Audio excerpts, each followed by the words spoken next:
In 1996, voters approved Prop 215, also known as the Compassionate Use Act. As such, a person can grow and consume medical marijuana for medicinal use under a prescription referred to as a 215 card. For close to 20 years, medical marijuana growers and medical marijuana patients have lived in a murky, gray area where state and federal law are in direct conflict. It has prevented us from establishing reasonable environmental protections to already impacted watersheds. Currently, there are very few environmental regulations for medical marijuana growers.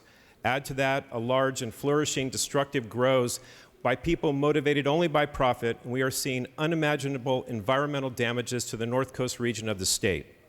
We are seeing unpermitted land grading and road construction, illegal stream diversions, discharge of sediments and pollutants into waterways, as well as contamination of water and soil by pesticides, rodenticides, fertilizers, and fuels.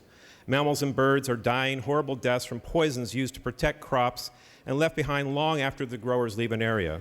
These toxins seep into our water supply. Last year, a thriving and healthy watershed, Sproul Creek in Humboldt County, went dry for the first time that anyone can remember, which devastated the watershed's ecosystem. State officials believe the stream went dry from illegal water diversions by marijuana cultivators. As we move further into this drought, the problems continue to escalate. I believe AB 243 is timely and urgently needed to protect watersheds throughout the state. We cannot address the environmental concerns without also looking at the source, cultivation. There is no marijuana fairy. It doesn't just drop out of the sky into a dispensary. AB 243 also seeks to establish a regulatory system that puts some basic parameters around the cultivation of medical marijuana. My bill also establishes a program to help law enforcement properly identify medical marijuana plants and a mechanism to charge fees to support the enforcement. The 2nd Assembly District is ground zero for marijuana activities, production, and environmental damages. I understand that even discussing marijuana is difficult for many of our members and their constituents.